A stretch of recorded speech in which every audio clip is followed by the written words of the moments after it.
2 നേന്ത്രപ്പഴം വെച്ച് വളരെ എളുപ്പത്തിൽ ഉണ്ടാക്കാൻ പറ്റിയ ചായക്കടിയാണ്. അതുകൂടാതെ തന്നെ വളരെ രുചികരമായ ചായക്കടി കൂടിയാണ്. നമുക്ക് ആദ്യം ഇതിൻ്റെ തൊലിയൊക്കെ കളഞ്ഞതിന് ശേഷം ചെറിയ പീസാക്കിയിട്ട് നമുക്ക് കട്ട് ചെയ്തെടുക്കാം. ഇതുപോലെയാണ് കട്ട് ചെയ്തെടുക്കേണ്ടത്. നമ്മൾ കുട്ടികളൊക്കെ സ്കൂളിൽ വിട്ട് വരുന്ന സമയം കൊണ്ട് തന്നെ നമുക്ക് പെട്ടെന്ന് ചെയ്തെടുക്കാൻ പറ്റിയ ഒരു ചായക്കടി കൂടിയാണ്. അത്രയും നല്ല ടേസ്റ്റാണ്. ഇത് കണ്ടതിന് ശേഷം നിങ്ങൾ എന്തായാലും ട്രൈ ചെയ്ത് നോക്കണേ. ഇനി നമുക്കിതിലേക്ക് അരമുറി തേങ്ങയാണ് ആവശ്യം. ഇതിലേക്ക് ഒരു 6 ഏലക്ക പൊടിച്ചത് കൂടി നമുക്ക് ചേർത്ത് കൊടുക്കാം. പിന്നെ ഇതിലേക്ക് ആവശ്യമായത് 3 ടേബിൾ സ്പൂൺ പഞ്ചസാരയാണ് ചേർത്ത് കൊടുക്കുന്നത്. ഒരാൾ മധുരത്തിനനുസരിച്ച് പഞ്ചസാര ചേർത്ത് കൊടുക്കണേ. ഇനി നമുക്കൊരു പാൻ വെച്ചതിന് ശേഷം ഇതിലേക്ക് 2 സ്പൂൺ നെയ്യ് ചേർത്ത് കൊടുക്കാം. അതിനുശേഷം നമ്മൾ നേരത്തെ റെഡിയാക്കി വെച്ച പഴം നമുക്കിതിലേക്ക് ചേർത്ത് കൊടുക്കാം. ഇനി നമുക്കിതൊരു ചെറിയൊരു ബ്രൗൺ കളറാകുന്ന വരെ വഴറ്റിയെടുക്കാനുള്ളതാണ്. നമുക്കിതുപോലെ നല്ലോണം വഴറ്റിയെടുക്കാം. ഇതിൻ്റെ നല്ലൊരു പച്ചമണമൊക്കെ മാറി കിട്ടുന്നവരെ വഴറ്റിയെടുക്കാം. ഇപ്പോൾ ഏകദേശം ആയിട്ടുണ്ട്. ഇനി നമ്മൾ നേരത്തെ റെഡിയാക്കി വെച്ച് തേങ്ങയും പഞ്ചസാരയൊക്കെ നമുക്കിതിലേക്ക് ചേർത്ത് കൊടുക്കാം.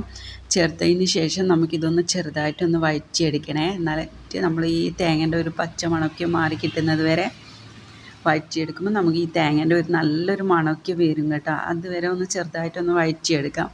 അതിനുശേഷം നമുക്കിതിലേക്ക് ഒരു 1/2 ഗ്ലാസ് പാലാണ് ചേർത്ത് കൊടുക്കേണ്ടത്. ഇതുപോലെ 1/2 ഗ്ലാസ് പാല് ചേർത്തതിന് ശേഷം നന്നായിട്ട് നമുക്കിതുപോലെ മിക്സ് ചെയ്ത് കൊടുക്കാം. ഇനി ഇതിലേക്ക് നമുക്ക് ഒരു 1/2 ഗ്ലാസ് റവയാണ് ചേർത്ത് കൊടുക്കുന്നത്.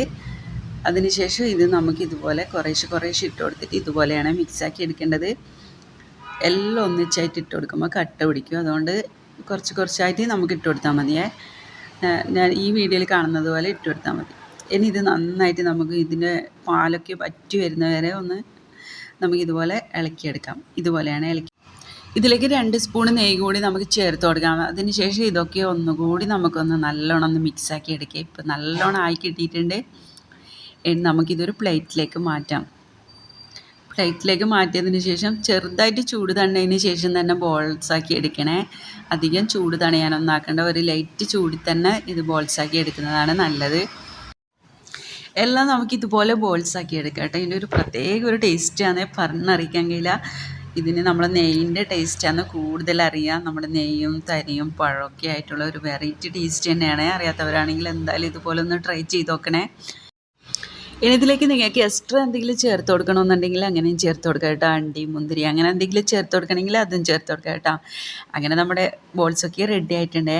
അടിപൊളി ടേസ്റ്റുള്ള നമ്മൾ ചായക്കടി റെഡിയായി. നിങ്ങൾക്ക് ഇഷ്ടമെങ്കിൽ ഫോളോ ചെയ്യാനും ലൈക്ക് ചെയ്യാനും സബ്സ്ക്രൈബ് ചെയ്യാനൊന്നും മറക്കല്ലേ. ഇതുപോലുള്ള വെറൈറ്റി വീഡിയോസായിട്ട് നമുക്ക് വീണ്ടും കാണാം.